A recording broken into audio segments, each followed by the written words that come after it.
So as Are you we guys can, live? we're not live. We're live like me and you are live right now. Oh, okay. um, as people can see, I got a new backdrop here. I'm very proud of. Molly helped me hang that up. I still have my football one that I'll do with Kyle, but for right now, you guys hopefully see a very familiar face. He's been on the channel before. I think a couple times. I think we did a chat. Probably, Twice. yeah, we did it. Two chats. We did one back in New York in person, and then we did another one in person here in Chicago. This one is going to be an important one because I've had a lot of talks with you. I'm married to your daughter, who's been affected with a lot that's been going on right now, as everybody should be. Um, but I have this written down for people that don't know. This is my father-in-law, George. George is an amazing man. But I have this written down. This is what I wanted to say. I said, you're an important voice. You're an educated voice. But more importantly, right now, you're a much needed voice. So there are a lot of people that have commented on the chat that I did with Molly. There's a lot of people on Facebook that have their ideas and their theories and their thoughts on everything that's happened since the murder of George Floyd, which has now led to a lot of peaceful protesting. There's some rioting. There's stuff going on with the police department. So I have some stuff written down, but the biggest thing that I have started to learn, and I'm trying to still wrap my brain around, is just to listen more. So I want to open the floor up to you to sort of give an introduction of anything you want, more or less.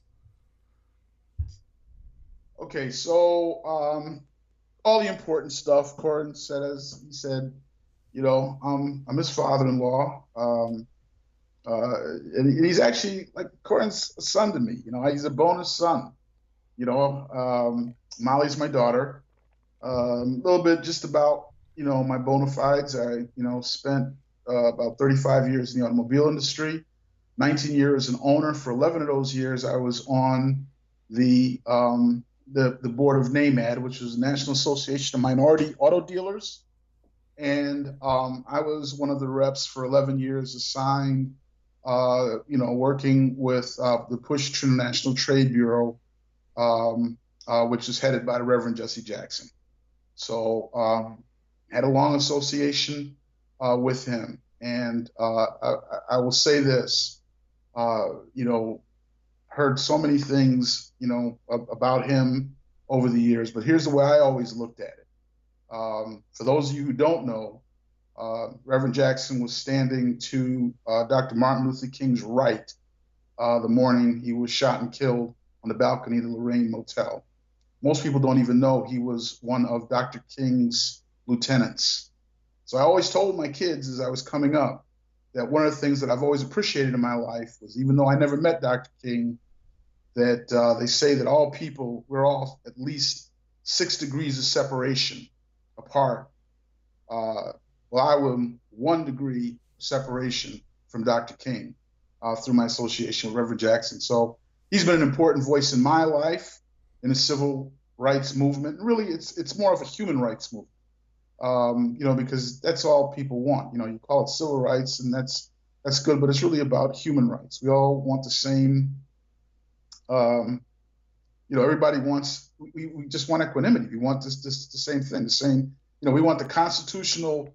In the case of what's going on right now, something that Black people have never fully had in America ever. No matter.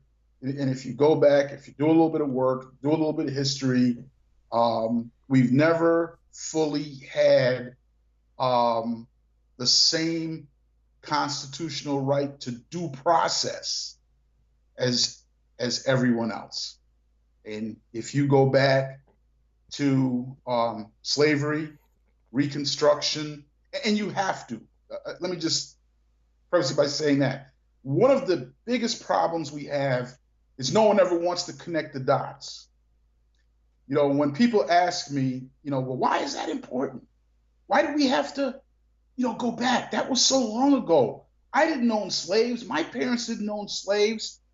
Well, if you're going to hold up the Constitution as a document that you care about, then and the history of the country, and talk about the First Continental Congress, the Tea Party, the way this country came into being, the Revolutionary War, if all these things are important, you can't pick and choose the history that's important. You just can't take the good stuff and pretend that the bad stuff didn't happen. And by doing that, we have created this toxic environment that we all live in. So we go from period to period where we think that everything is okay, but we don't address it. It's like if you have a lump under your arm and you know it's there and it hurts, but you don't address it, you don't go to the doctor. Well, at some point, it's either going to be a big ball of pus or something, or it could be cancer, but it's not going to be good. You have to address it. And so the history matters. The history is important. And I hope we get it right this time. The last thing I'm going to say before you give the floor back to you and ask you any questions, there's one more important thing that has come out of this. Excuse me. Many people have said to me as this is happening, oh my goodness, I can't believe this is happening. What's going on in our country? This is unprecedented. No, it's not. I'm old enough to remember 67, 68, when Dr. King was murdered, 68 when Bobby Kennedy was murdered, and the country burned, just like it is now. This is not a one-off. Back in the day, we had to go to the library and get microfiche. Google it. Look at it. They were turning dogs and the fire hoses loose on Black people all over the country. We still have someone in the Congress, John Lewis, who was beaten within an inch of his life on the Edmund Pettus Bridge. This is not new.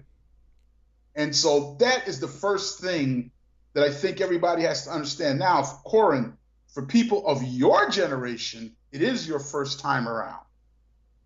But if you don't want this to happen in your daughter's time and my granddaughter's time, when I'm no longer going to be here, and you'll be my age, and they'll be in their 30s having families, if we don't want to do this again, then we have to address it and address the root causes of it and find a way to have a conversation rather than glossing it over and, putting all these, what have I heard? It's the media's fault.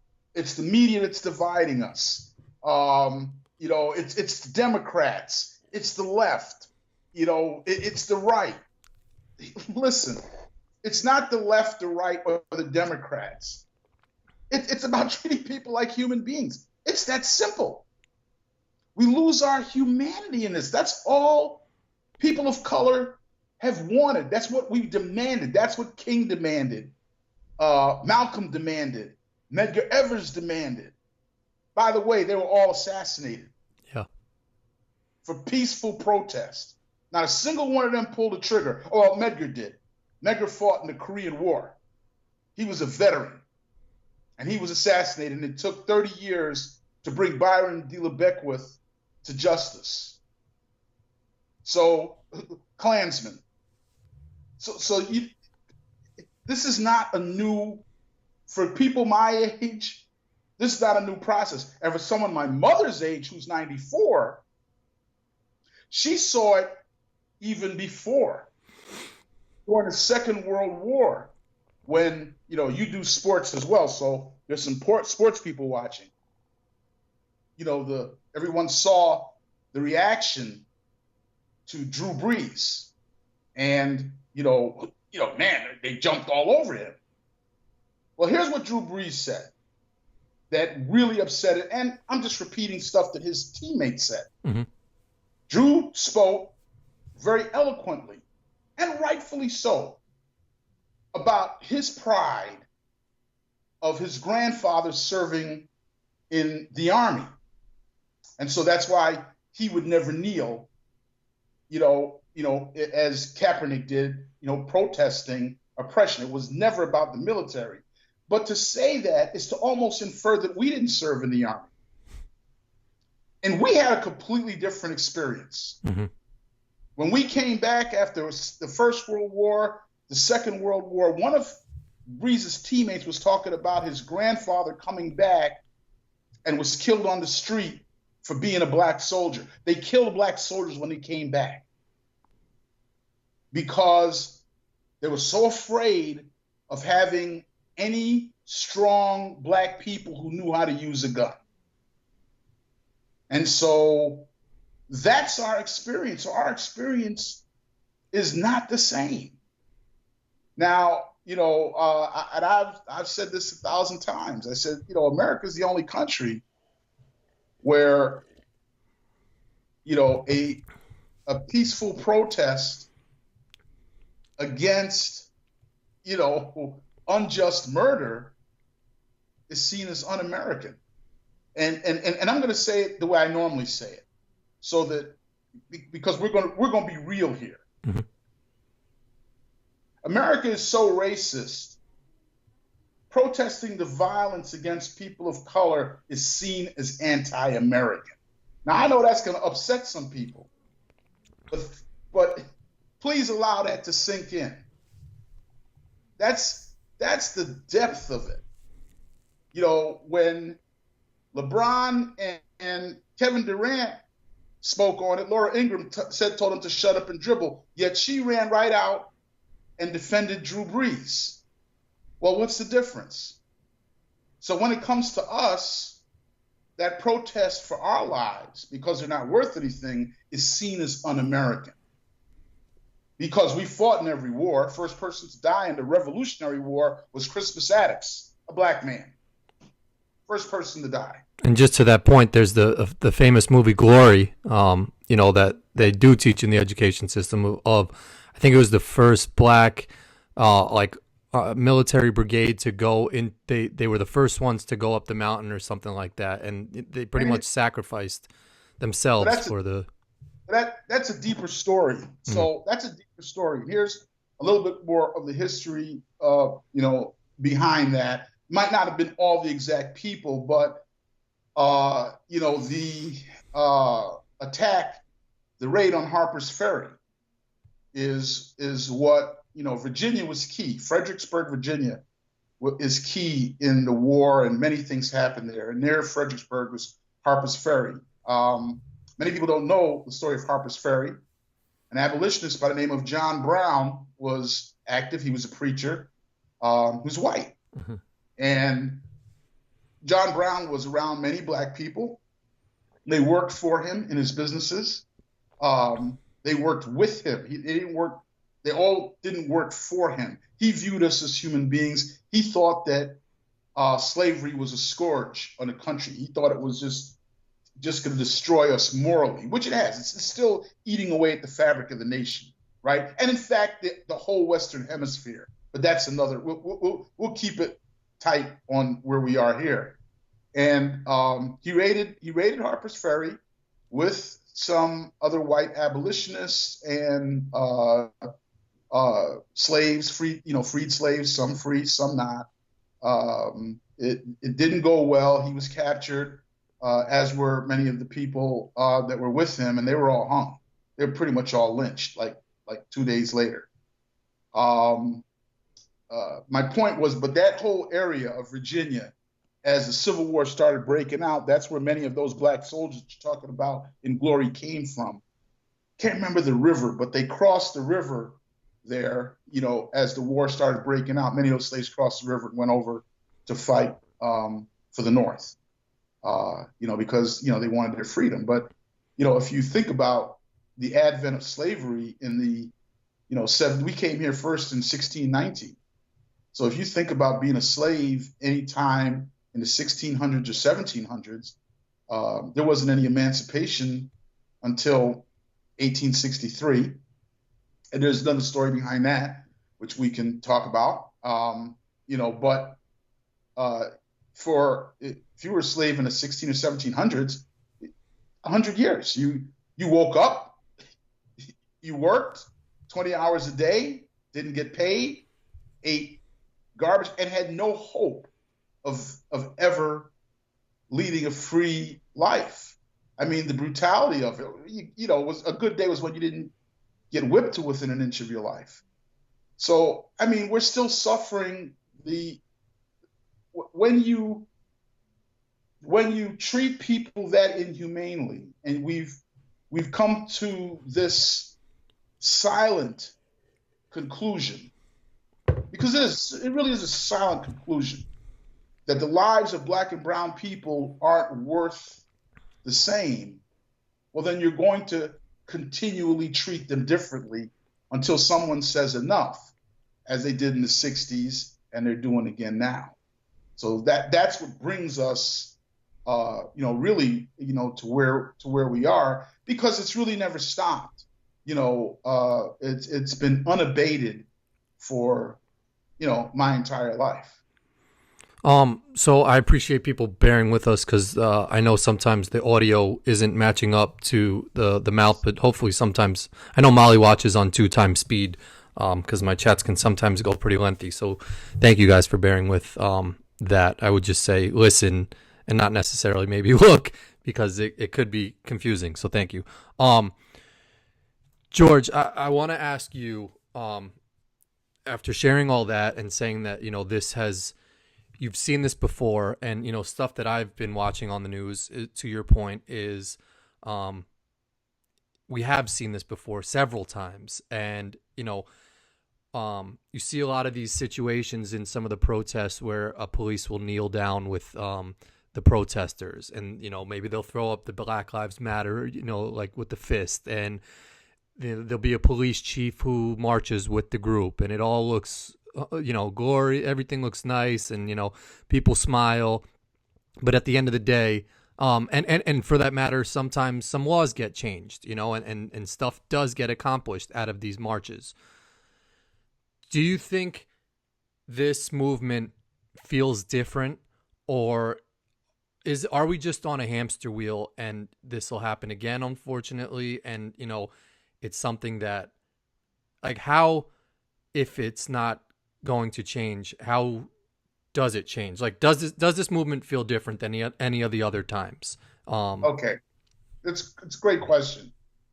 So, number one, things change because of people's sincerity. Mm-hmm. So it all depends. I woke up a couple days ago, and I watch TV on my Fire Stick, right? I don't even have regular cable. Mm-hmm. So I turn on my TV, and my Fire Stick comes on, and it's a Fire Stick's by Amazon. Bezos, the richest guy in the world. Yep. It's on there. It says, Amazon believes Black Lives Matter. Yeah. I mean, every organization now is putting out a statement. So all of a sudden, everybody believes in BLM. Mm-hmm. You go back, Ferguson, Missouri, a few years ago. The Black Lives Matter was starting after Michael Brown's killing, and right after that, people were going, Black Lives Matter is a terrorist organization. This is all the stuff I was hearing. We were, but we always are. We're always demonized immediately, right? So for all your listeners out there that are interested in history, look up COINTELPRO, COINTELPRO, okay? And I'll tell you quickly, goes back to the 50s.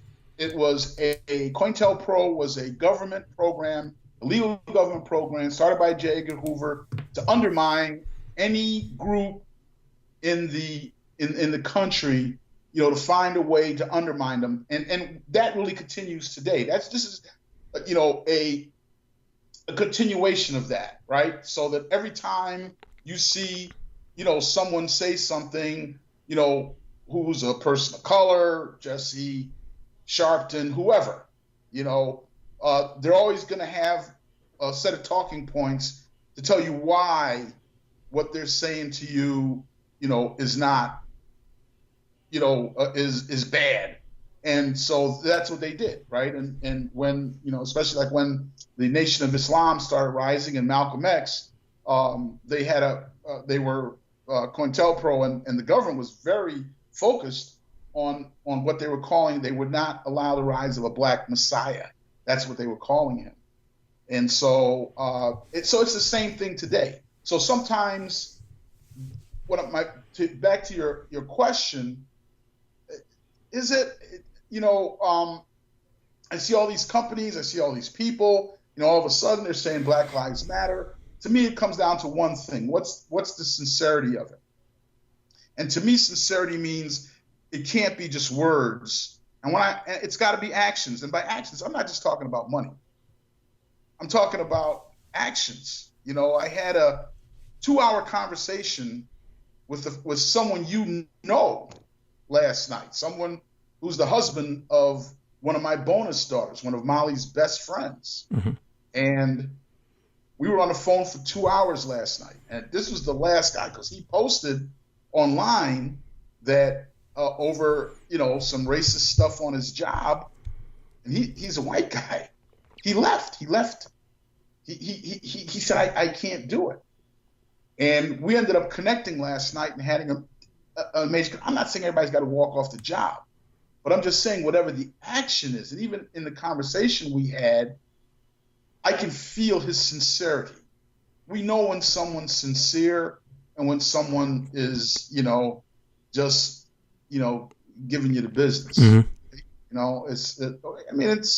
But that's with anything in life, I mean, when we were young and dating, before you married my daughter, when you were trying to take a girl out or whatever, you knew if she was one that you wanted to date or if she was one you just wanted to hang out with. I mean, and she knew if you were sincere or not. I mean, people know when other people are sincere. So that's the answer to that question for me.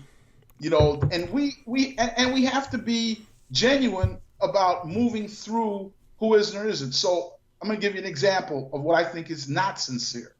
Is Roger Goodell's apology. Mm-hmm.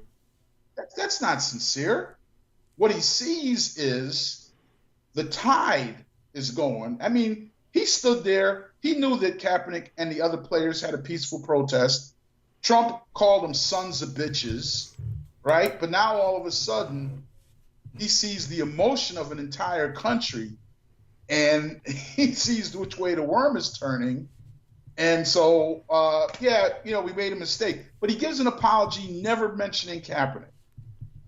Never mentioning him.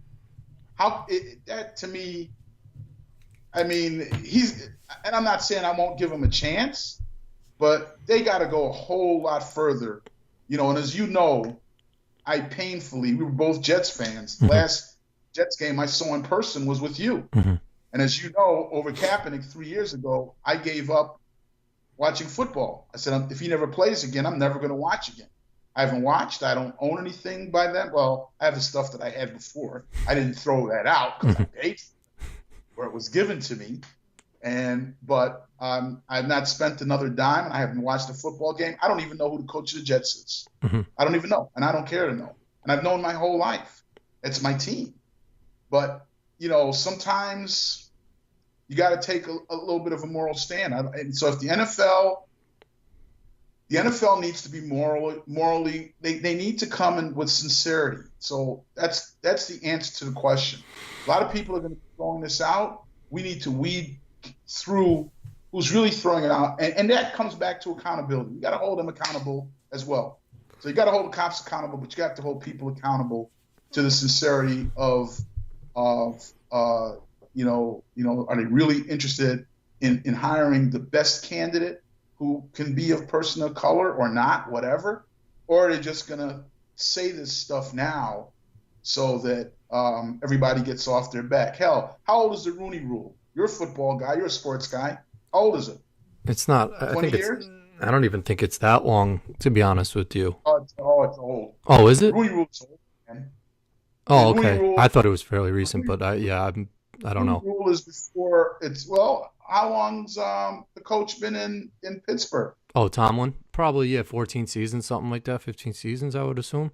Rooney Rule came into play 5 or 6 years before Tomlin. Oh, okay. They hired Tomlin because they were actually, as you know, the Rooney's owned the Steelers, Yep. but they were getting some heat that they didn't have a minority coach. They weren't interviewing one, and the rule was named after them. Yeah. And so, however long Tomlin's been the coach, Rooney Rule is 4 or 5 years older than that. So 20 years, and there's still only 3 head coaches in the NFL. That's my point. You can't just say it. You have to do it. How do you make a tough decision like that? So I know the situation that you're talking about of the the gentleman you had a conversation with last night who left a job because the owner or someone affiliated with the organization he worked for was pulling down Black Lives Matter signs or George Floyd side, something along those lines. And he made a tough decision where he left a job that was financially helping his family. How do you balance, as maybe an NFL player or someone who works at a job that depends on this income, to take a stand for something you feel is right, whether that's maybe having a conversation with your boss or something like that without fear of losing your job, like someone like a Kaepernick? That's a heck of a question to ask me, and I'm going to tell you why.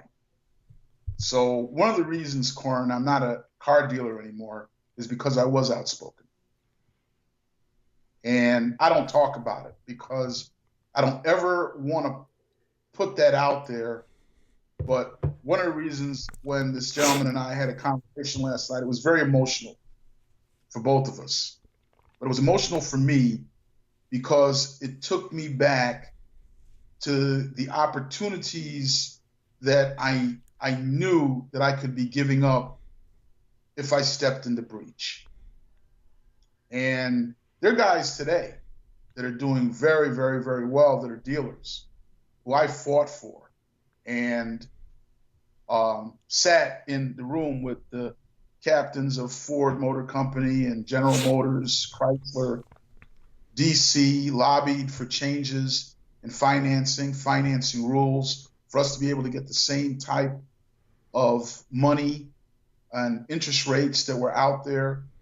Things like LIBOR, look it up. We for whatever reason we weren't eligible for these things, but they were. That in our business, in the automobile business, was huge. I mean, tens of thousands of dollars a month, which could make you instantly uncompetitive. Mm-hmm. And I had no problem fighting for it.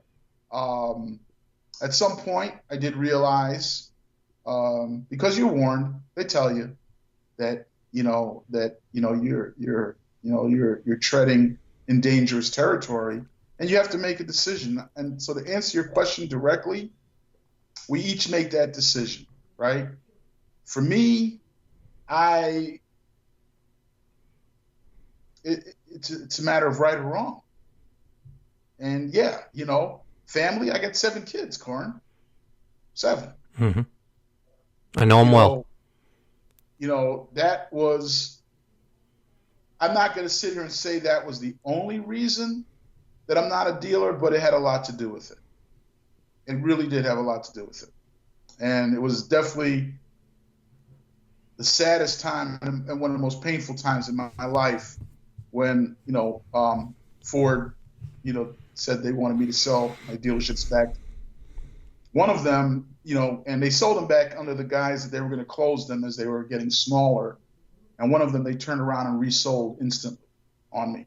And, I could have sued them, and everything, but I'd already put my family through so much, I decided to move on. And that dealership is still open today under white ownership. So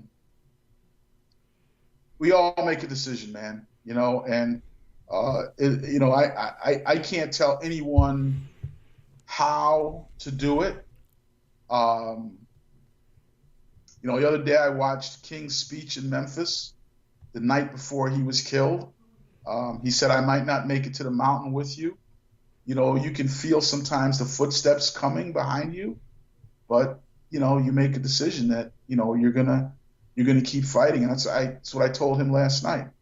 I told him, I said, I know from my own life that that's the hardest thing a person can do.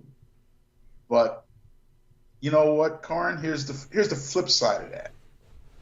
It wasn't about me. You married my daughter. and you know all of her brothers and sisters. And you know what I tell people all the time? I'm 7 for 7. Because look at our children. And Emma plays a big part in that as well. But look at our children. I mean, they understand the difference between right and wrong. Mm-hmm. I mean, if you think I'm wrong on that, you tell me right now. But every one of them, people ask me all the time, how are your kids that successful? Well, I mean, you gotta stand for something, or you'll fall for anything. And standing for something sometimes it's very, very hard and very difficult. And I commended him on that last night, and I'm still emotional about it. Yeah. That's an unbelievable thing. And it wasn't just he was taking down the posters. It was the comments and the attitude of one of the owners of the business, just so you know. Okay. He was basically just racist stuff was pouring out of his mouth. And he said, I can't work here. And Yeah. I mean, who does that? I told him, I've been around a long time, and very few people are going to stand for their principles like that. And he said, I wouldn't know what to say to my daughters. Yeah. And that was powerful. Yeah, I think. Yeah, I can't answer how each person has to make that decision for themselves. Now there's always another choice, right? The other choice too is you could stay and fight, and you could stay and try to educate people, right? So that's also another choice you can make. But again, I can't tell you which one. In his situation, he decided to go, but everything is a choice. Everything, even if you're silent, if you go to work every day and people are racist or sexist, or they're saying things, or playing, playing grab ass with the women that work there or whatever, and you're not saying anything about it, then you're still complicit, right? It's why they arrested the other cops. There's two kinds of sins in the world. There's one of omission and there's one of commission. Commission means that you're out there doing something bad. That was Chauvin. Omission was the other 3 cops who stood there and watched it happen. But it's still just as bad, if you're not saying something. So, I mean, there's always a choice. In his situation, that was his choice. But we all have to decide, where do we stand? I mean, how many times have you been in a situation, maybe in a locker room, you worked for sports teams, where someone was saying something that made you uncomfortable? Yeah, I mean, yeah, all the time. I mean, but it's like I said, it's tough when you're an intern or you're at the low totem pole to step up and say something, because what I was gonna say is it's I think we as people want to see just that instant change, or that we want to get that instant gratification of knowing we're making a difference or making a stand. So like when you leave the dealership, you want your kids to. Well, I could speak for myself, where we're raising Nix, where we want her to obviously be loving and caring to everybody, and gay, straight, white, black, whatever.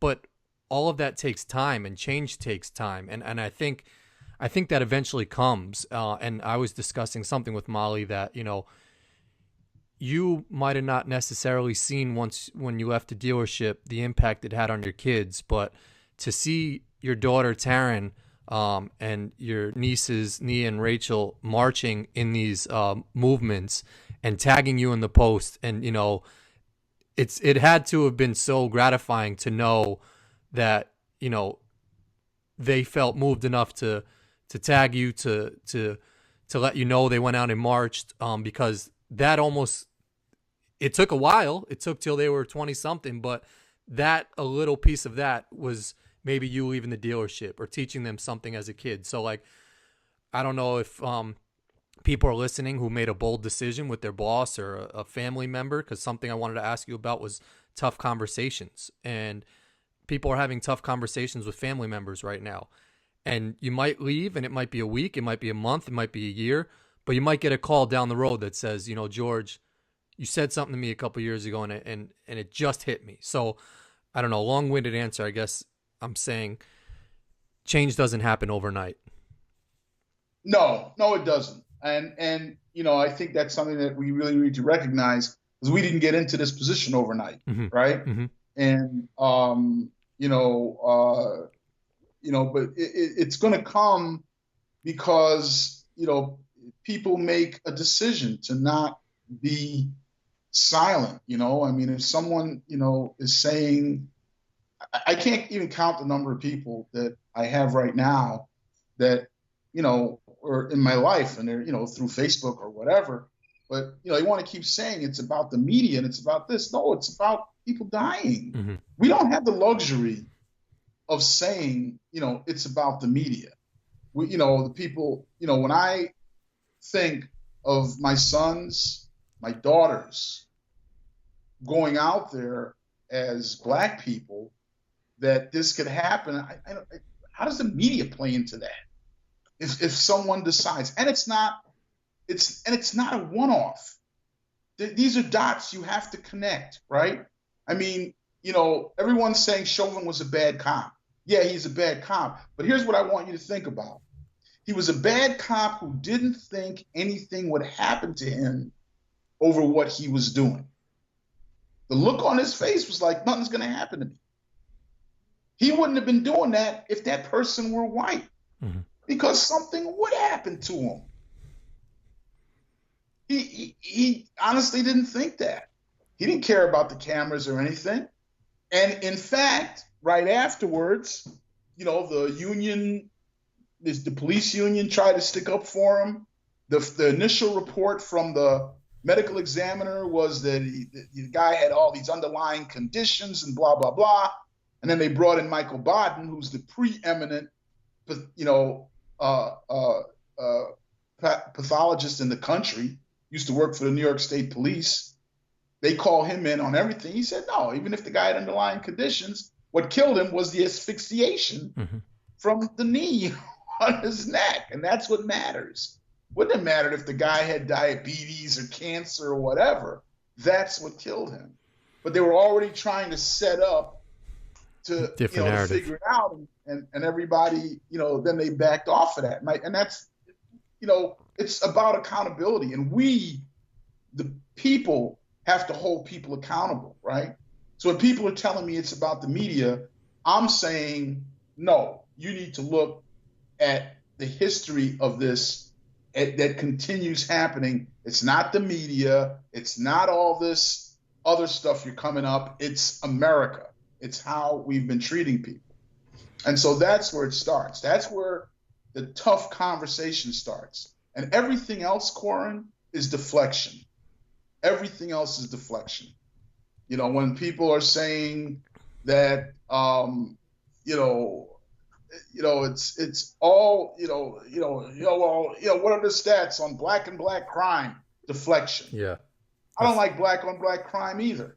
Whataboutism. But more whites kill whites in this country every year than blacks kill blacks. You can look it up. Mm-hmm. FBI statistics. It's online. Yeah. I don't want anybody to die.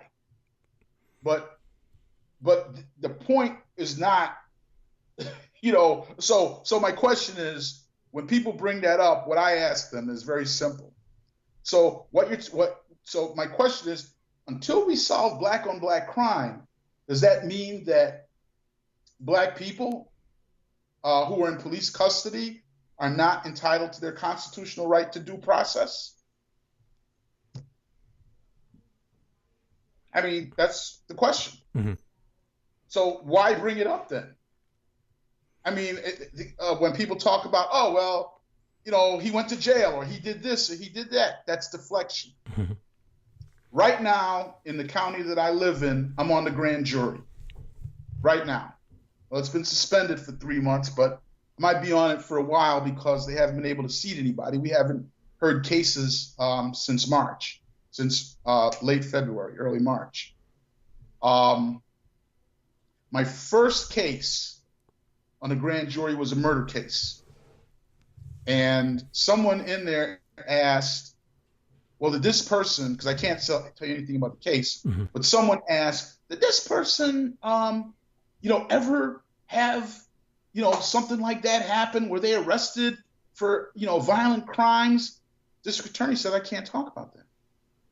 I can't tell you anything about this person's past.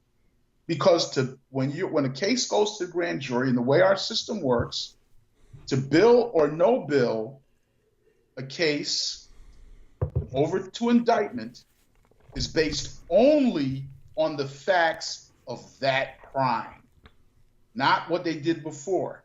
Now, in the trial, they can bring in prior acts, but not when the person's being indicted. So before you get to the grand jury is the police who make the arrest. Their only job is to bring the person in, so then that person can be, a grand jury can be convened. Part of grand jury proceedings is, did this person commit a crime? Should it go over to a trial? And then a trial is held. Now you can bring in prior acts or whatever is allowed in that. But my point is that at the point when a sheriff is arresting someone, I mean, I see these people like Candace Owens out there, he wasn't a good guy. It doesn't matter. When did that become their job? Yeah. You're in handcuffs, put them in the car, bring them to the precinct, book them, Dano. Let the system work it out, not on the street. Yeah, I totally agree with you. What do you say to our education system? Because I've learned a lot, and I was brought up in an education system that sort of just learned what was taught to me, and obviously I've had teachers that probably weren't racist, but they were just teaching a curriculum that has been the curriculum forever. How where did the structure not that maybe you know or not, but where did the structure come from to sort of teach things a certain way that might exclude stories of, Africans and indigenous Indians and Native Americans, and sort of just teach a glorious white trail to where we are now? Well, I'll give you two lines that I heard as a kid, right? That we don't teach history in America. We teach his story. Mm-hmm. Spelled the same, but we teach his story, mm-hmm. right? That's number one. And, and you'll hear this now when people are marching, there's no justice, just us, mm-hmm. right? So where did that come from? It comes from the ugliness of the past, quite frankly. This is my belief. It comes from the ugliness of America, the things that we want to forget. But at still the same time, we want to perpetuate, because you have a class of people, certain people that are able to get certain opportunities, and they want to be able to keep that, right? So you can't allow, competition. So, when people tell you, well, you got to pull yourself up from your bootstraps, the most important thing is to understand history. It's damn hard to pull yourself up from your bootstraps when every time you do, your world is destroyed. Mm-hmm. Tulsa, Black Wall Street, destroyed. Rosewood, destroyed. Memphis, I think it was in Tennessee, destroyed. We have a history of going in and destroying Black communities when they start to flourish, when they start to rise. There's always same thing. You brought up American Indians. Well, they had all the land, so you had to demonize them. They were savages. They were murdered. Wounded Knee. 500 men, women, and children murdered. And we don't like to talk about that. We like to pretend that it's something, that we didn't do these things. Think about this for a second when you're talking about the history. All these years, the Klan has never been labeled a terrorist organization. Our president wants to label Antifa a terrorist organization, and I don't know whether they should be or not. Mm-hmm. But I'm just saying, you got to them before you got to the Ku Klux Klan. I mean, they've been hanging us for 150 years. Mm-hmm. I mean, this is, but if you remember Charlottesville last year, there are good people on either side, but it's still the history. Yeah, it's not a good thing, but I don't pay attention to anything Donald Trump says, and that might not be a good thing, it might not be a bad thing, but like he's just irrelevant to me. And like when people quote him and they say stuff, I know he's our president, but like I don't know how you feel about this, but it's like we have to stop reacting to what he says because it's all bullshit. We know he's racist. We know. I wasn't reacting to it. I was simply making a point that went back to the history. Mm-hmm. Forget Trump. Mm-hmm. Let's go back to the history that you asked about.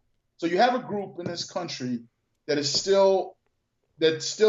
been terrorizing us. Mm-hmm. The very word that terrorism is designed for their behavior towards the Black and brown community, and they're not terrorists. They wear hoods, for goodness sakes. Yeah.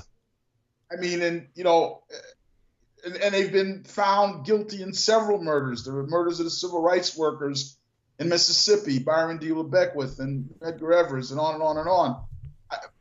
I'm just saying. So, but we don't.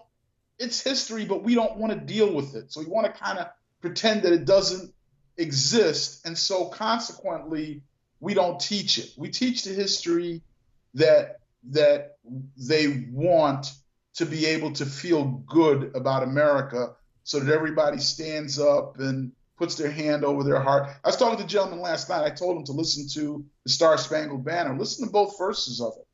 Look it up, listen to it. And then you come back and tell me what you think. That's all I'm going to say. But that's all part of the history as it relates, to us, and to, the people of color. It's okay that we worked hard, we built the country, we built the roads, we picked the tobacco. There's books and books on the, where America is economically because of a 300-year head start of having a workforce that wasn't paid. How can you just ignore that? Mm-hmm. You have people work for you for 300 years and they were unpaid workforce. And, and there's absolutely no thought in the fact that that's how we built this society. And then we pretend that all those people, when they're struggling, are bad people. Well, because there was no educational system and all of it. So it's, and to your point about you kind of asked before, what can we do? It always comes back to we always have to tell the truth. And it comes back to when you were talking about standing up, the only thing I would ever tell people they should stand up for is the truth. Mm-hmm. And you have to stand up and basically tell the truth about, whatever the issue is that you're talking about. You'll like this one. And I heard Cornel West, who has been just amazing. He's been doing talks, and he's a professor at Harvard. I know who he is. Yeah. And I met him once at an airport. I have a picture with him, and I love it. I love his energy. He's intelligent. It's amazing how he speaks. He quoted Malcolm X today, and you'll like this one. To your point, he said, "Sincerity is my only credential," is what Malcolm X said. And to your point is, we have to be honest with each other, and politicians aren't honest with us. We're not honest between each other. And that shows in our society, is because you might put a smile on your face and tell someone, you're having a great day, but you could be having a shitty day or whatnot. Honesty is the key to everything, in my opinion. I think the more honest you are with people, the more you're going to get out of people. I think that's the key to success, is just honesty. Yeah, well, I mean, our journey is different from any other, in this hemisphere. And, Malcolm also said that, speaking of black people, that we all have some cream in the coffee, meaning that none of us are, we're none of us really are 100% black. Mm-hmm. And, because of, things that happened during slavery and beyond. The comic Flip Wilson said one of my favorite lines of all time. He said, "We're so black, we're blue, we're light, bright, and damn near white," speaking of black people.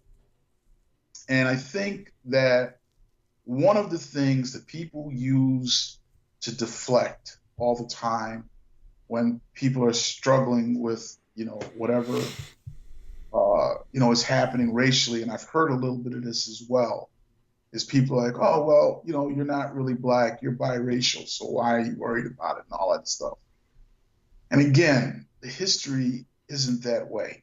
Do a little, I think, Corin, people need to do a little bit of work as to the way it really worked. So, yes, we all have some white blood in us because slave master made his own slaves, and they wanted the lighter slaves to work in the house, hence the term back in the day, house Negro. But when we were on the auction block, and we were standing on the auction block, and there's a lot of controversy, but there is an auction block that's still on a corner of a street in Fredericksburg, Virginia. It's got a little plaque in front of it and everything, but it really annoys some people that it's still there. But when we were on the block, we were sold as black or Negro, as they called us at the time, Negro. So if it was me, we'd be a Negro male, a mulatto male, quadroon, octoroon, quinteroon. So Negro was someone who was all black. Quadroon was a mulatto was a half, quadroon was a quarter, octoroon was an eighth, quinteroon was 1/16. At 1/32, it was tough to tell. But you were still a slave if they could prove you had black blood. That was called the one-drop rule. Here's my only point in that. When we're talking to people, we have to stop deflecting, right? Black people in this country, we see, it doesn't matter the shade, we see us all as being black. If we have a conversation within our community, that's our conversation.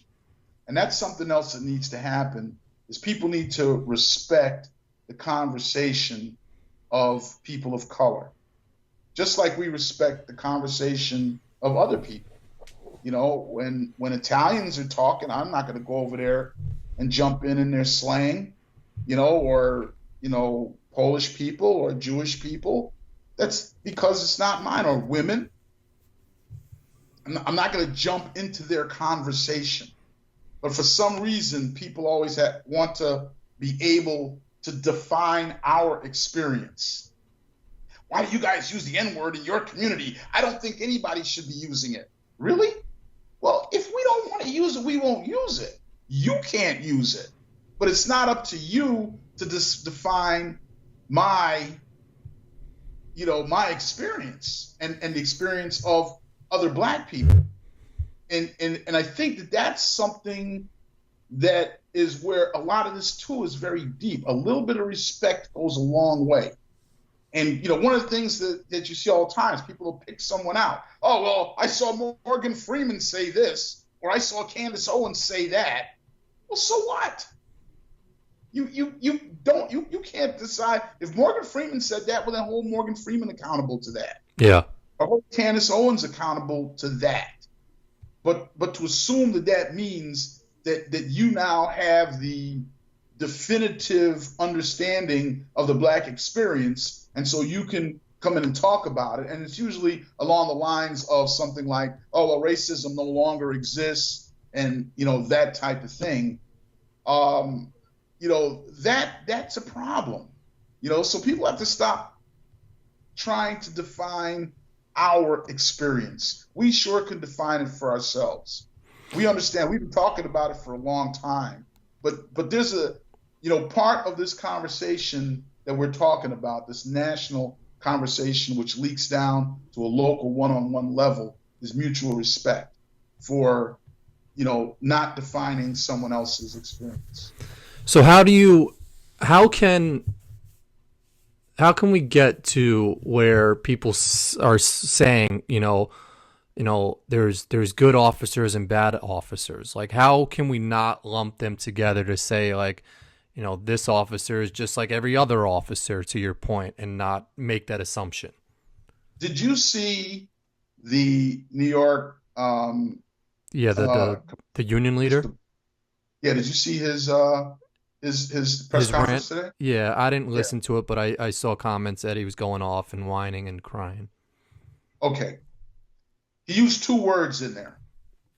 He was upset that the media is looking at his cops like thugs and animals. Thugs and animals.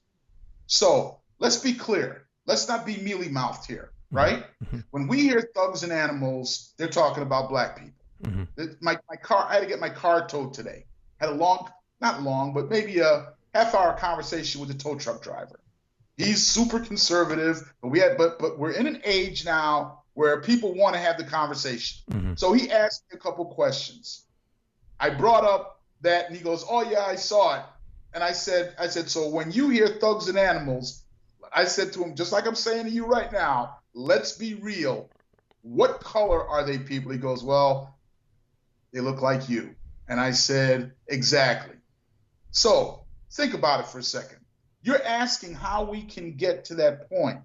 Even in his conversation today, the union boss is saying, you're making us look like thugs and animals. In other words, you're making us look like black people. You're making us, they're still looking, it's still a situation where, always a situation where we don't have the same human respect as everybody else. So how can we get there? Corin, first of all, the number one thing that has to happen is I believe in police, right? I don't want to go out in the street. They should be taking criminals off the street. They should be doing detective work. They should be doing their jobs. But there should be accountability, and they should understand that it's not an easy job. The job doesn't mean you go out there and you shoot people. The job is what the police motto is, which is to protect and serve. Mm-hmm. And if people are saying there's only a couple of bad cops out there, let's say 5%, because I've heard all kinds of numbers. Oh, yeah, there's only 5% bad cops. Well, that means there's 95% bad cops.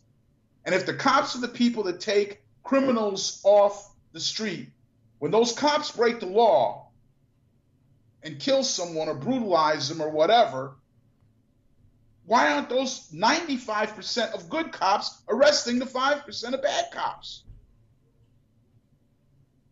Now, remember I said earlier, doing the right thing is hard. Mm-hmm.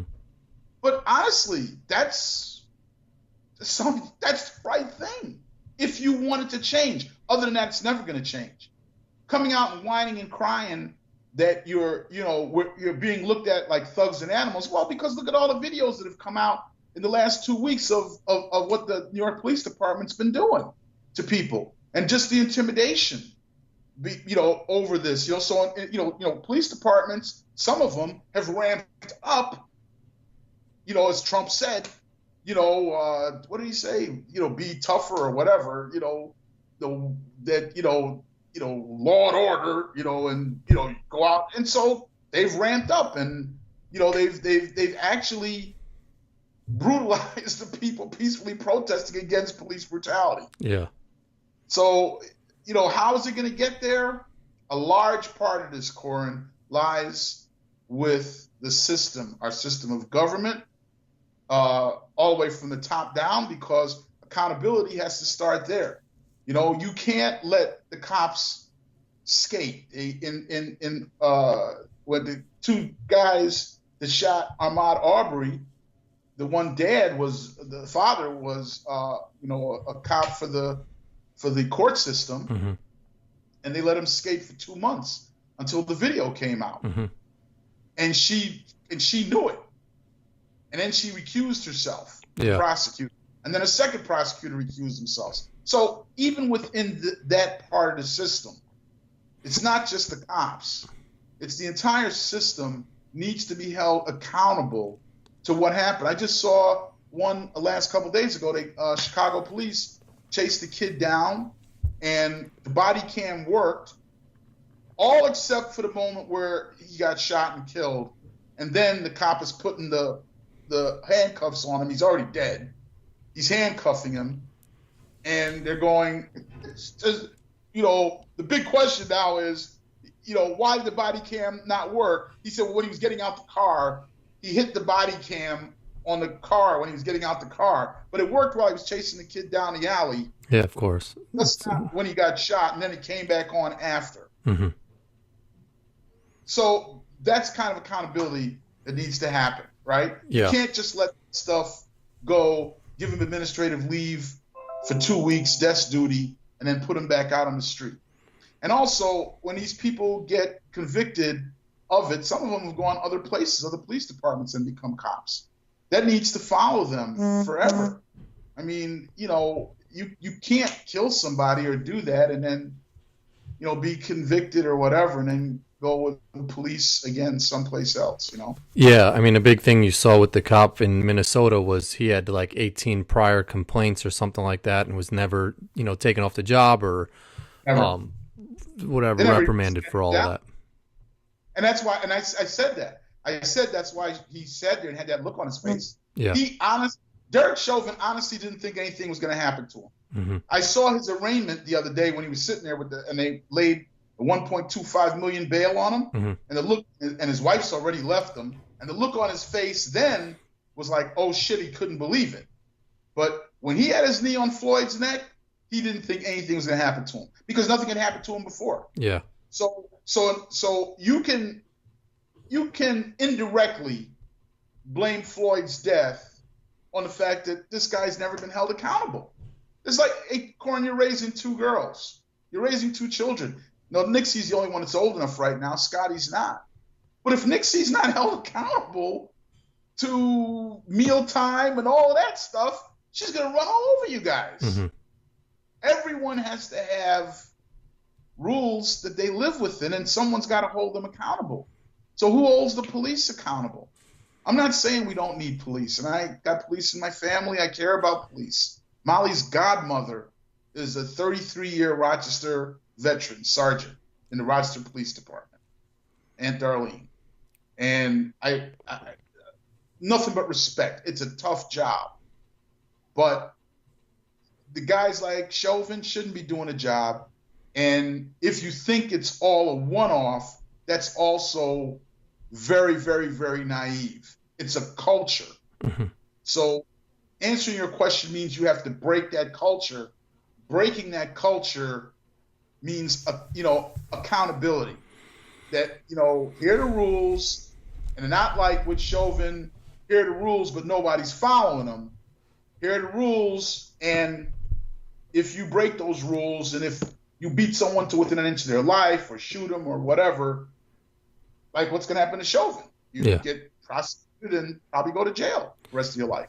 Yeah. One thing I've found interesting recently, watching sports shows, watching just anything right now, is it's unfortunate, but a lot of black athletes or just black people in general who are in an interview, it's almost like they all have a story or an experience that they've had with an officer that they might have not told before or something like that. And it's almost like it's sad in a sense because like you've never really heard it before, and it almost is like they've sort of accepted it as like that's normal, which it's totally not. No,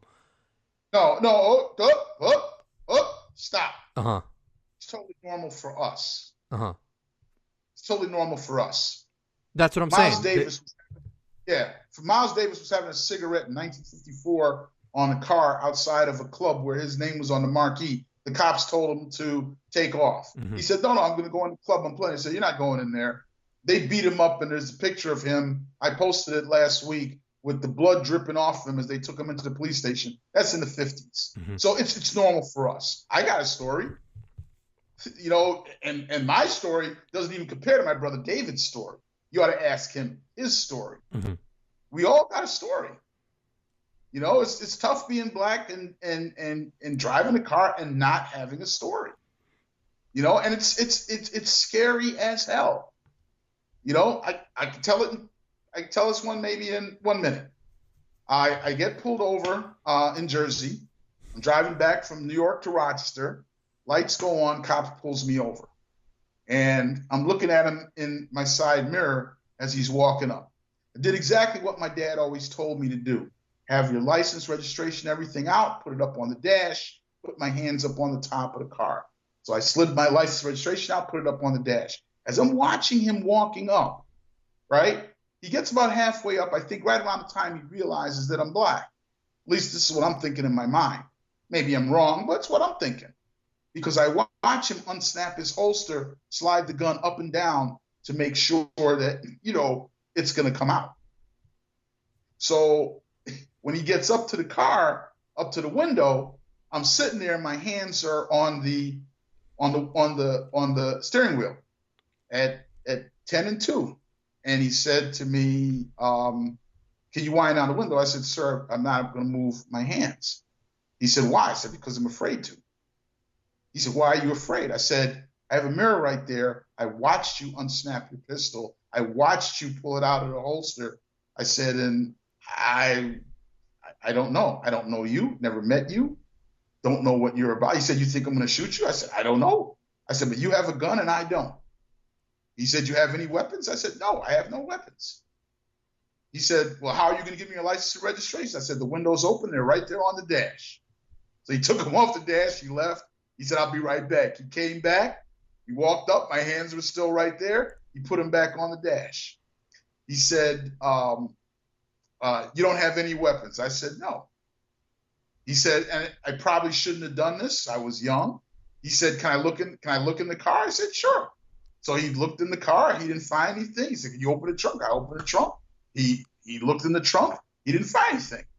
I said, do you do this to everybody? He said, well, yeah, we've had a lot of drug activity going on here in the whole 9 yards. He said, so I just wanted to check. I was like, okay. I wanted to ask him, you only check black people, but at that time, it was me and him out there on, Route 80, and I just said, let it go, and, he let me go. I got in the car and left. But that's DWB, driving while black. So what do you say? Unsnap that weapon. That when someone does that, it's still in my life. It's one of the most chilling things that's ever happened. Yeah. Yeah. Sorry. Continue. No, you said, what do I say when? No. So what do you say? So we sort of touched upon a comment that was posted on Molly and I's chat of I think it was a white guy who said he got pulled over by the cops, got thrown down, got beaten. What do you say to a comment like that coming from a white person who felt a similar situation, but is using that to sort of defend maybe, like the Black Lives Matter movement or something like that? I look at that as the same as when someone brings up black on black crime. I feel bad for him. It shouldn't have happened to him, but it does not change the fact that we are subject to systemic, institutionalized racism that's been going on forever. It doesn't change that fact. So you can't. That's the issue. And if we keep deflecting that, right? Then we're not going anywhere. I was in a conversation with someone last week. He was Italian, and I brought this up in a different way to our friend last night because he's also Italian. But I was in a conversation with someone last week, and he was talking about, well, the Italians had it hard. It's not just the blacks. And I said, oh yeah, you guys have had it difficult. I said, do you know that to this date the largest group lynching that's recorded has been Italians? He didn't even know that. I'll bet you don't know that. In 1891, in New Orleans, Louisiana, that was the largest immigrant community of Italians outside of New York City. And it was growing. And they weren't happy about it. So whatever, there was some kind of altercation, and the sheriff was mortally wounded. And as he was bleeding to death, they walked up to him and they asked him who did it. And I won't use the slur, but it's an Italian slur that comes with a D. You could probably figure out what it is. Ends with an O. He said they did it. You know which one, right? No, I don't know. I'll take your word on it. I'll say it, but you can cut it out if you want. No, I don't know how to cut anything out, so don't say it. Oh, okay. I just said it, but anyway, but he said the D's did it. The D's did it. We'll call them the D's. Mm-hmm. He said the D's did it, and which is a slur for Italians. Mm-hmm. They rounded up 11 Italian men that night, fathers, husbands, brothers. They rounded them up and hung them, lynched them. And he said, I didn't know that. I said, no, most people don't. I said, now, they were immigrants. They didn't speak the language very well. And I said, straight up, that's out and out racism. I said, but it doesn't change the fact that systemically, over from 1863 to 1963, actually the last known lynching before was the young man that they killed in Indianapolis. I think he was 68, but Michael Donald. But there are over 5,000 documented lynches in the United States. Documented meaning they were actually written in, one of the newspapers. They were documented by the regular press, Boston Globe, New York Times, whatever. And of those, 4,000 were black. So there were many, like I mentioned before, John Brown, the 3 civil rights workers. 2 of them were white in Mississippi. So there were white people who were killed as well, as they were considered sympathizers. There were Jews who were killed, in the South, that were lynched. So, but the majority were black, and many Native Americans as well. The majority were black. But I think the largest en masse lynching, at one time, and I found many of black people, 5, 6, 7, but I never found one with 11. And it was 11 Italian men that they lynched. But again, it was just brutality because of racism. But my point is that those 11 men don't change the 4,000 that were systemically lynched because they were black. We still have a black and brown problem. So yes, what happened to you is wrong. It shouldn't have happened, but it doesn't somehow eliminate, or I think people try to think, well, it's not about race. No, unfortunately, it is about race. In too many cases, it is about race. Something. Sorry if I cut you off. No, go ahead. Something I've been battling with recently, in trying to understand is, do you know Jane Elliott? I posted a thing on Facebook. She's a white lady, who had the blue eye, green eye experiment or something like that of making people feel inferior, and she's a big activist for race, and something that I Molly sort of showed me something. She's in a group of all black women, and they have voices and they share their experiences and stories in a group, and she showed me a picture of a book that was written by a white lady talking about race and talking about, how white people should, change their mindsets and stuff like that. But it was a book that she's making money off of and she's profiting career wise.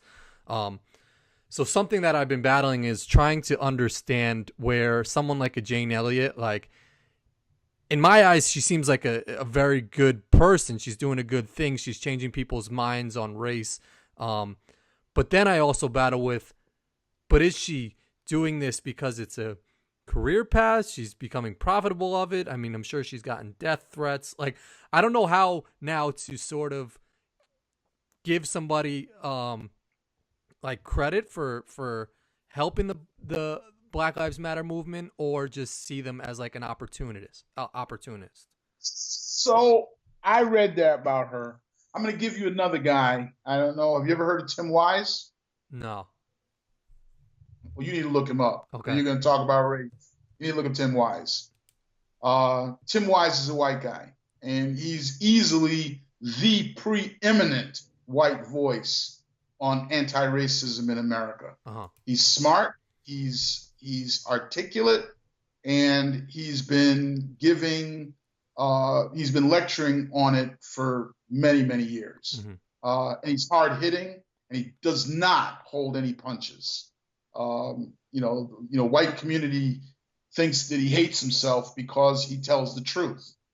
But I've heard the same things about Tim many times over the years, because I've been listening to him for years.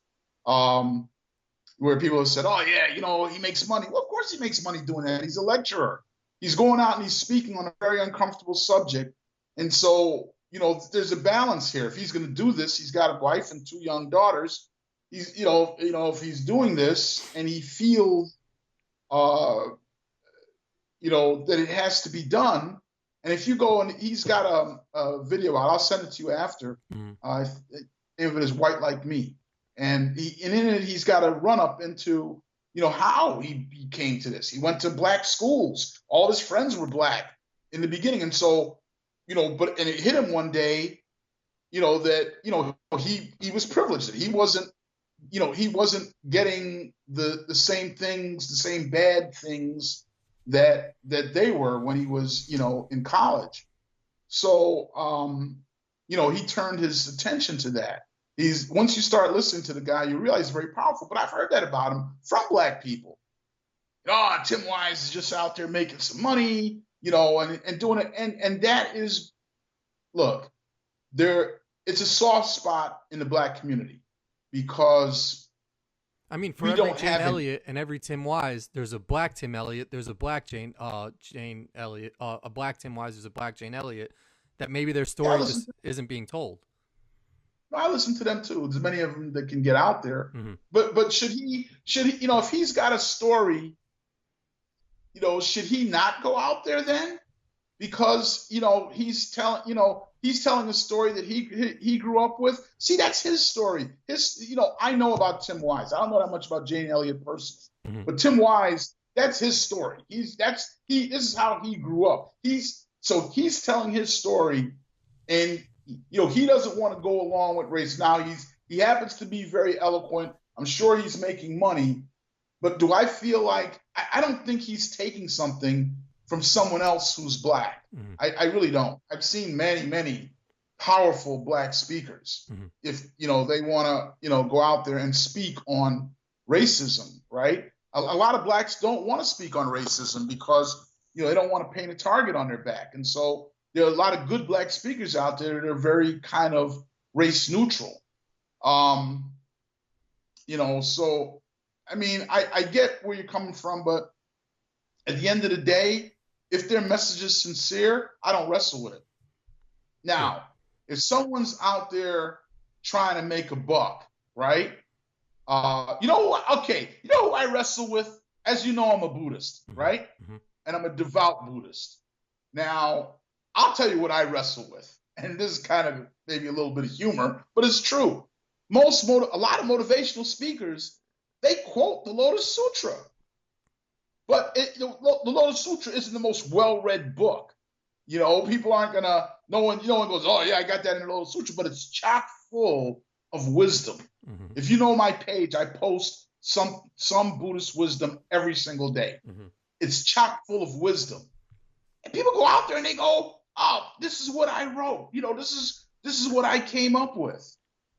So that's not sincere. If you want to be sincere, say, hey, I read this in this particular book. Quote the book. Don't quote, you know, the the principles that come from it and make it seem like you came up with it. They're 3,000-year-old principles Mm-hmm. on life, love, and even sex. The original Buddha wrote the Kama Sutra too. Mm-hmm. So it's on all those things. But so yeah, I have a I agree if it's sincere.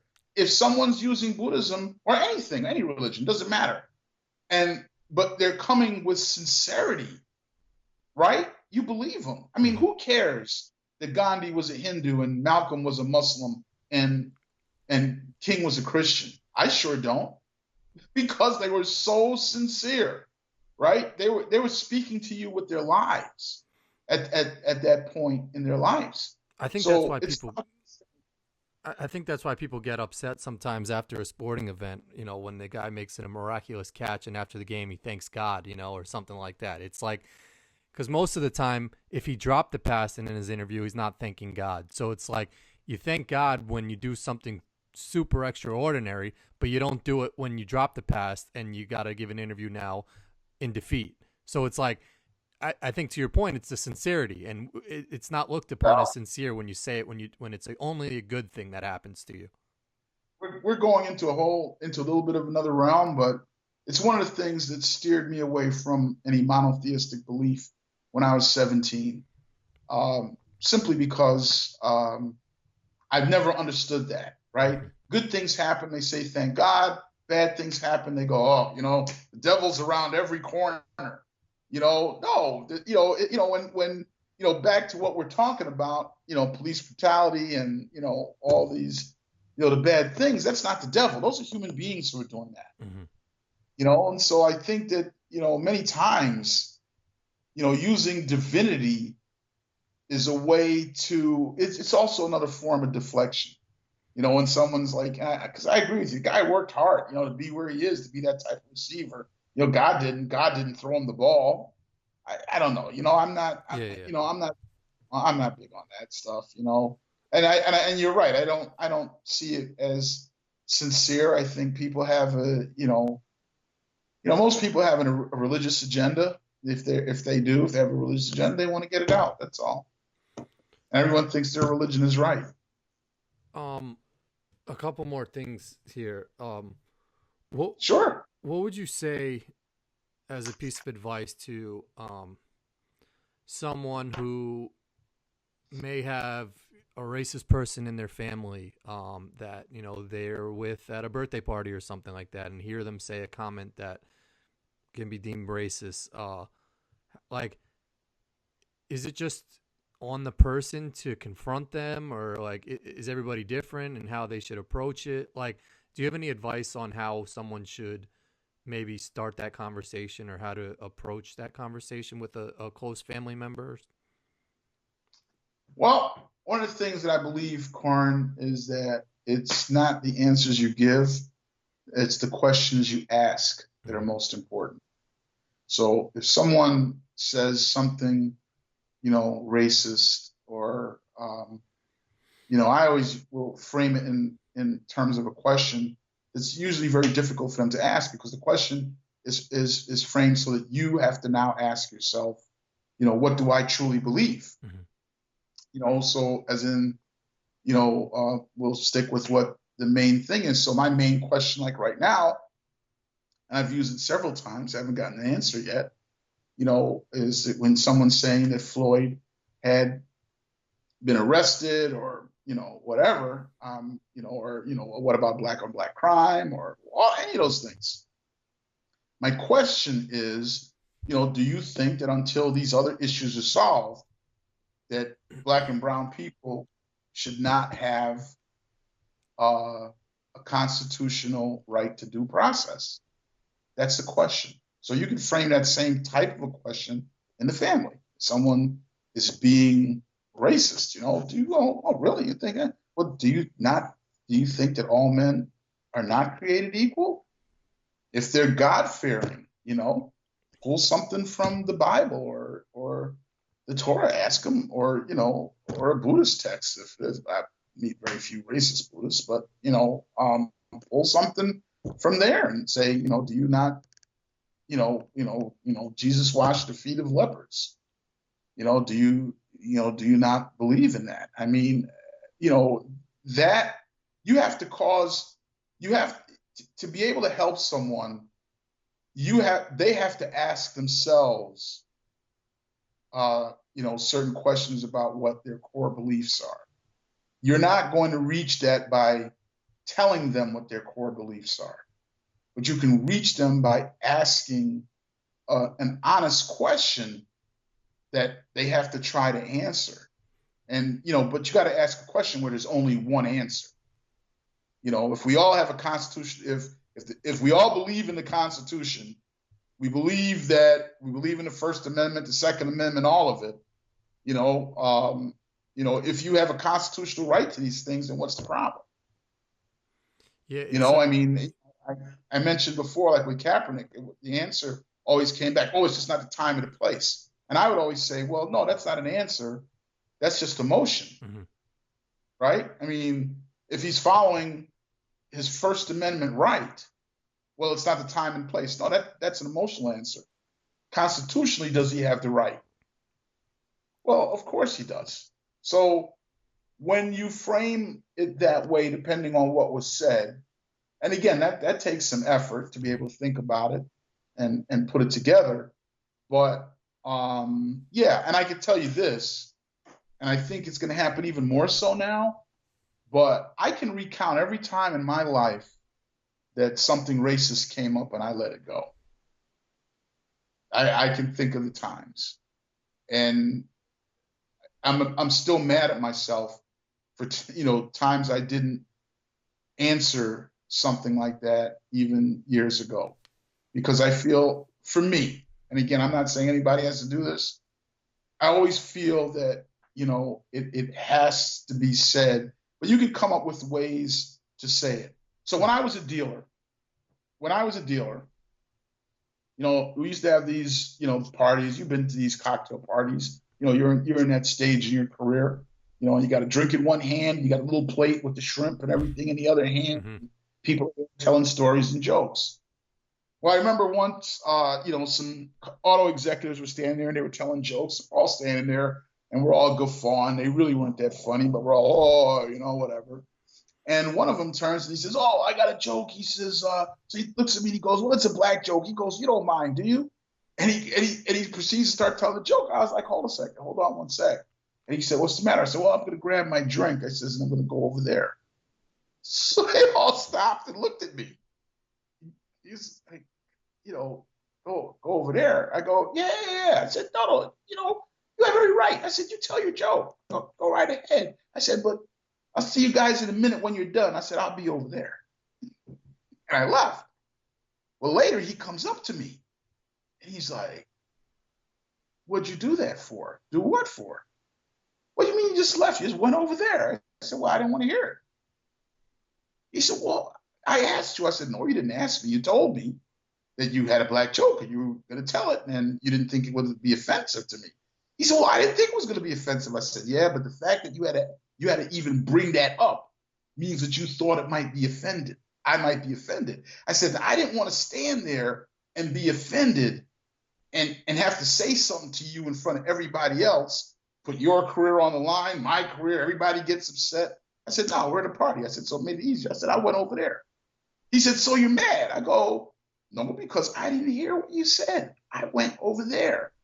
Now, years later, I mean 20 years later, he had retired and he was at a Ford function. He walked up to me and he said, "You know what?" He said, "I never told another black joke, woman joke ever again after that." I said, "Well, after what?" "After you went over there." See, that you have to, there are ways in which you can make people think about their behavior. So to me, it's not about what I need to say to you. It's about how can I frame it so that you assess your behavior, right? So it's always about your behavior. everything in this world, everything in every moment is about our behavior as human beings. It really is. Yeah. You know, and we know when we're not behaving well. And so sometimes you can set something up a certain way so someone can judge. And really that's all I was doing. First of all, I didn't want to hear it, but I also wanted to allow him to judge his own behavior. One last part of that story, there were years, and again, years later, people heard about it. I had women come up to me. I had people of color come up to me. I had white people come up to me. Hey, I used your line. I just told them, you can tell it, but I'm gonna be over here. And I go, yeah, it's benign. You want to tell the joke, go right ahead, but I'll be over there. It says everything you need to say without being rude, without being nasty, and I can't get mad at you because I didn't hear it. So there's nothing for me to be mad about. So I don't know what you said. But, if you're going to set me up and tell me that you're going to tell a black joke or something like that, I don't really want to hear it. So I'm going to be over here. And I'd rather that than be blindsided, because if you say something untoward, you know me well enough, Corin, I'm going to say something. Mm-hmm. Matter of fact, I say something doesn't matter if it is.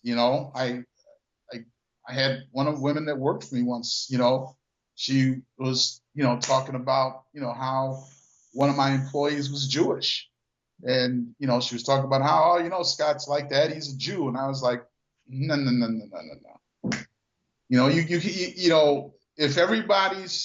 If my humanity is worth equality, then everyone is too. We're not going to characterize that. That doesn't mean anything. And you don't know that. If you're not Jewish, what are you even talking about? Yeah. It's like me not being a woman talking about you being a woman. Oh, stop it. Right. And that's, it's respect. When someone's giving you respect and when they're throwing you shade, right? Yep. Yeah. 100%. You can easy. feel it. Yeah. So that's how you approach it, even with the family member, I mean, you could be in that situation with the family and say, hey, you know what? Yeah, sure, you can keep talking, but I'm gonna go stand over here. Find a way to make them think about their behavior. Yeah. Because confronting them on their behavior, I mean, that's not people. They're just now. It's just going to do this. Yep. But if you make them, if I got to think about it and I'm walk away and I got to stand here and think about it, and it's also, and I knew this too. This wasn't lost on me. It wasn't. I knew what I was doing. It also embarrasses them. Mm-hmm. It was embarrassing when I walked off. There are 3 other people standing there. Yeah. But what is anybody going to say to me? Oh, well, you shouldn't have won. No, I didn't want to. I didn't want to take the chance and I was telling the truth. Mm-hmm. Why would I want to take the chance that you're going to say something that might offend me? Now I have to stand here and either A, pretend to not be offended, or B, get upset at you, and now everybody has egg on their face. Or C, the C is I go home and I just be mad that I didn't stand up for myself because, somebody said something stupid. This way, I never heard it, so I don't know what he had to say, and I feel like I taught him a lesson on how you talk to people, differently, and that not every joke needs to be told. You're not Louis C.K., you're not, Chris Rock, you're not a professional comedian. And even those guys, they can only step in certain waters. Yeah. You can't come out there and make jokes. You don't hear Chris Rock making jokes about, Russian people or something, even then you have to be very careful, and context is everything. So, yeah, I mean, I think you do have to address it, though, to answer your question. Yeah, I think you have to address it. Cool. I'll just end with this, and unless you have, other things you want to touch upon, but I just want to ask one more time, and sort of get your pulse on this, because, you said behavior is a big thing, and I think I've seen more positive behavior from people, whether that's in support of Black Lives Matter, because it shouldn't even be a question. But there's also behavior from the other side of people either staying quiet, which I saw quiet sometimes tends to people What do I have written down here? They want to cause doubt, and they want to continue to divide black and brown communities from white communities. So with their silence, or they'll throw out some conspiracy theory. I'm starting to see now. Um, so I guess just my larger picture question is: Do you see change happening now? Does this feel different? Whether it's political people getting voted out, and new people getting voted in, does this feel different than previous um, movements? Every single thing is a choice. You mentioned people staying silent. If you're talking, it's a choice. If you're silent, that's a choice. Mm-hmm. You've made a choice to stay silent, right? Silence, in many times, makes you complicit. So, you can. There's a sin of commission and a sin of omission. So Chauvin had his knee on George Floyd's neck. Mm-hmm. That's commission, right? He was actually committing the crime. 3 cops that stood there, that's omission. They stood there, and by omission, they're guilty. So by not acting, they acted. So, I mean, staying silent in this particular time and space, what I see that's different here is that I think that people, and young people especially, if you look at the protests, many, many, many of them are white. Mm-hmm. It isn't just black people going out there and protest. That's a huge difference from the first time I saw it. Mm-hmm. The whites were tokens. They're not tokens, but very few, Mm-hmm. right? They were not like now. Mm-hmm. It's almost equal, and in some cases even more, Mm-hmm. of young whites out there. So I think that in that realm, yes, I see a difference, and that gives me hope, because I think the young people are saying, you know what? We don't want this shit. We don't want to go backwards. So, yeah, it feels different. As far as conspiracy theories and all that stuff is concerned, Corin, I treat that like you treat Trump. Mm-hmm. I don't concern myself with that stuff. I concern myself with what I can do every day. There's always going to be people out there that have another agenda, that are trying to turn it into something for their own political, economic, whatever, take your pick reasons. I don't give a shit about that, right?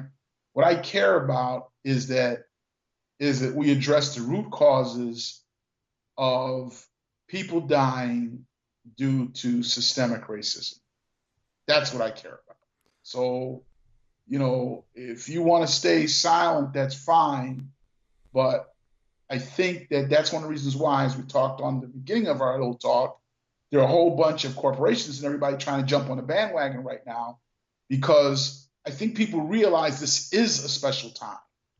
And it's unique in that people are saying what needs to be said.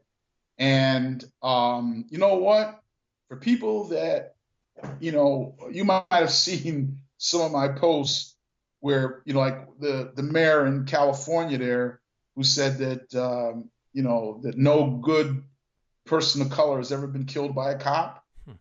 And he resigned 2 days ago. That's what he said. Temecula, California, I think is where he's from, mayor.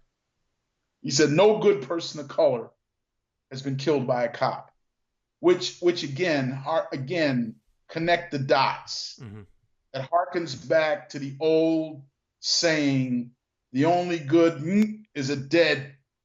The only good Indian is a dead. So no cop has ever killed a good person of color, which was what he said. And he rightfully got ripped in half for it, and he quit. And it's not PC. So there's a lot of people out there saying, oh, everybody wants you to be PC. No. This is history. This is stuff that they used to say. They used to say the only good Indian's a dead Indian. Now you're going to say the cops only kill bad people of color?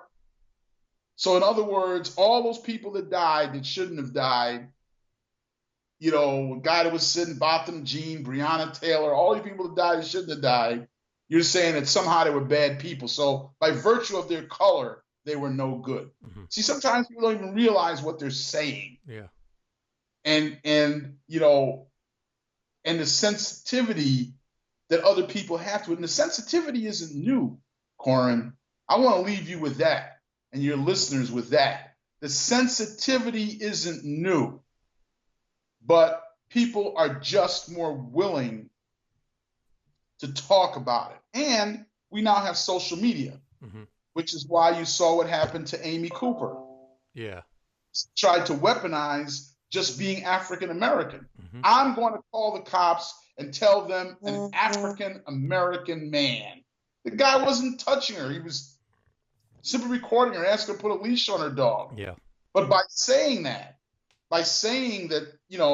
I'm going to tell him it's an African American man, knowing the relationship of the police to black men, especially, right? She literally weaponized her racism because she didn't want to put a leash on her dog, which is just privilege. So, Sorry. I mean, is it no? Well, I mean, I just wanted to wrap it for you Well, I and wanted give to wrap it with one last question for you. I know I one said that. last. Go ahead. No, we're good. I'm good. Go ahead. I just wanted to finish on this point, because there are some inspirational people that I know we've spoken about that have been idols of yours, Malcolm X, Muhammad Ali. Even I was watching a documentary on Bruce Lee, and Asian Americans have been Sure. discriminated against very much so by Americans all throughout the years. Why is it that we can't appreciate someone for their greatness while they're alive, while they're fighting for a just cause, like a Martin Luther King, like a Malcolm X, like a Colin Kaepernick? So I had a real hardcore conservative, and unfortunately, I can't use my phone. Use a Malcolm X quote today. Mm-hmm. This guy would never quote Malcolm, and the reason is because we're only here. I'm going to be blunt about this. We're only heroes when we're dead. Mm-hmm. We're only heroes when we're dead. They quote us, Red Cloud, Sitting Bull, after we're dead. You know why? Because when they're taking their quotes, or they're being taken out of context, or they're only taking the ones they want, those you're not alive to defend it. And in that vein, Bernice King, Dr. King's daughter, yesterday said that she asked the right wing conservative people who are jumping on all of his nice quotes, he would never do this, he would never believe in riots, blah blah blah, to stop quoting her dad. That they're getting it all wrong. No, King didn't believe in riots. He absolutely believed in peaceful protest. But read his letter for a Birmingham jail. He also explained why. He said these conditions have existed for 350 years. Letter from a Birmingham jail is one of the most powerful pieces in writing. It's only like 3 pages long. Mm-hmm. It's written by Dr. King when he was sitting in the Birmingham jail. And he said that riots are the voice of the unheard.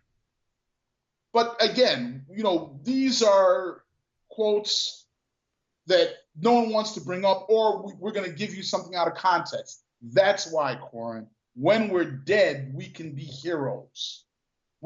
It's like right now, you ask most people about Jesse Jackson or Al Sharpton or any of those, Maxine Waters, any of those black people that speak out, they're all hated right now. None of them are any good. They can't say anything good, right? But when they die, they'll be like, oh, even Maxine Waters said, or even Al Sharpton said, because they're not here to defend themselves. I'm not here to defend their quotes. So then quotes can be taken out of context. That's why. That's why. I mean, that's why. Yeah. It's crazy. I think, I hope a lot changes. Because like you said, this is the first time that I've really, the Eric Gardner, I Can't Breathe, and the Mike Brown, I got an understanding to, the Black Lives Matter movement. And personally, I never really thought it, applied to me because it just something that never crossed my mind. You know, it was just like I hate saying it. I grew up with black people. Like, you know, my wife is mixed. It's like it's never even an issue in my mind. But like to your point What's now, Molly? I was asking you. Hold on a second. Does Molly ever say she's mixed? um, I, I don't know. Yeah, she says mixed. I don't know what like I learned from our conversation that half black is not the right like We're just verbiage of all. it. Well, if you got black, here's the way we look at it. Most of us, if you're black, you're black. Now, if you want to consider yourself mixed or biracial, whatever, but at the end of the day, you're still black to Yeah. America. Mm-hmm. You know what I mean? I don't know. I've never heard of them arresting somebody and saying, "Oh, well, we've got one biracial male in custody." No, Well, I mean, there's a nobody. difference because it's like our daughters, they're black. But if they ever got in trouble, like an officer wouldn't put that down. Like they would put No, just what they see on the surface, you know? that's correct. No, that's correct. Your daughters are in a unique position, especially Nixie. Yeah. The other, Scotty, it's going to depend on how she comes out completely, but I think she's also got a little bit of the Asian eyes blood in her, man. Mm-hmm. I see my mom's eyes and Molly's eyes in her, Mm-hmm. but we'll see. And her skin is definitely darker than Nixie's. But, Yeah. you know. Is there anything else you want to say? I mean, I hope we definitely covered a good amount, and like I said, I hope the mouth and the words doesn't bother people too much. I think the content of what we were saying is more important than that anyway. But sometimes video is important to people too. Here's what I do want to say to everyone. Ask a question. Ask someone who has experience in it, right? I mean, I wouldn't assume anything about, a woman or a woman's body or, what's going on in her life, what it is to be pregnant or anything, because I'm not a woman. Mm-hmm. If you want to know something about being black, ask someone. Educate yourself about the history. Don't just assume or listen to it's the media. Understand the history of the country, and it's all out there. Read about what happened during Reconstruction. There's a great documentary called "Slavery by Another Name." What happened after during Reconstruction when the Klan was formed, specifically to keep blacks in line and keep them working the plantations after we were emancipated. So understand how all of that one time rolls into another, and how it really led up to a day. Educate yourself on it. Understand it's not, as simple. And understand that, I saw this 55, 60 years ago. Dr. King was shot and killed in 68. I saw this once before, so it's happening again. But if we don't deal with the root causes, it's going to happen again and again and again. And the root cause is you can either choose to be silent, or you can do as I've done. You can choose to walk away from some of these folks, right? I mean, walking away sometimes is not silence. Sometimes it's walking away from someone and saying, hey, like a family member, for example. If they don't, I mean, these are hard choices. But if someone wants to continue to be, racist and hate someone for the color of their skin, or, some other benign trait, those are benign traits. That's not someone who's hitting you or spitting in your face or something. Just the color of someone's skin or the God they pray to. Those are benign things. And if you're going to hate someone because of that, you got to make a decision as to whether or not that's someone you want in your circle. You might have to walk away from that person. So, yeah, I mean, educate. Yeah. I mean, Malcolm X said, without education, he said education is the key to success. And without education, you're not going anywhere in this world. Malcolm said that. Mm-hmm. Not one of his more quoted quotes, because people don't think that he talked about education. George, it was real. Yep. Love you. Thank you for doing this and Love you too, man. It was talking. awesome. Yeah, I appreciate it. And hopefully, people. Hopefully, hopefully we get some good feedback. Yeah, right in the comments. If you have questions, if we said anything you don't understand, you feel type of way, put it in there, No, man. Any no, and all I love. conversation is good right now, and to your point, it's educating yourself. Yeah, by you too. If you have any questions or anything, I laid it all out there, and so we're good. Cool. All right, I'll talk to you soon. Thanks, George. All right, brother. Yep, Later. later.